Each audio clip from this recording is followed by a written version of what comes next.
Hello, আমি পিলি। Welcome to my বেকার blog. একদিন ঘুরতে ঘুরতে চলে গেছিলাম শ্যামবাজার শপিং করতে। স্ট্রিট মার্কেটে শপিং করতে আমার মতো কার কার ভালো লাগে বলো তো? এই দেখো কত সুন্দর ব্লাউজের কালেকশন। শুধু যে দেখতেই সুন্দর তা নয়, দামগুলো তো আরো সুন্দর। দামগুলো শুনলে তোমাদের মাথাগুলো ঘুরেই যাবে। অনলি 200 টাকাতেও এত সুন্দর সুন্দর ব্লাউজ এখানে দেখতে পাচ্ছ। অনেক সুন্দর সুন্দর কটনের কুর্তি। এখানে তো 150 টাকাতে কটনের কুর্তি পাওয়া যাচ্ছিল।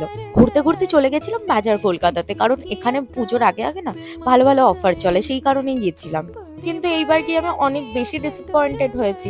সেরকম ভালো কোনো কালেকশন দেখতেই পেলাম না অফার প্রাইসে। সামনে যেহেতু বার্থডে রয়েছে, তো সেই কারণে আমি ভাবলাম যে কিছু ড্রেস ট্রাই করা যাক। তো এই 3টে ওয়ান পিস আমি ট্রাই করেছি। ফার্স্ট এটাও রেড কালারের, সেকেন্ড এটাও রেড কালারের, আর এই যে থার্ড নাম্বার দেখতে পাচ্ছ শ্যাম্পেন কালার, এটাও আমার খুব ভালো লেগেছে। তো এই 3টের মধ্যে আমি কোনটা নিয়েছি গেস করো, আর তোমাদের কোনটা ভালো লেগেছে সেটা অবশ্যই আমাকে কমেন্ট করে জানিও। এরকম ভিডিও দেখতে চাইলে আমায় ফলো করে নিও। টাটা।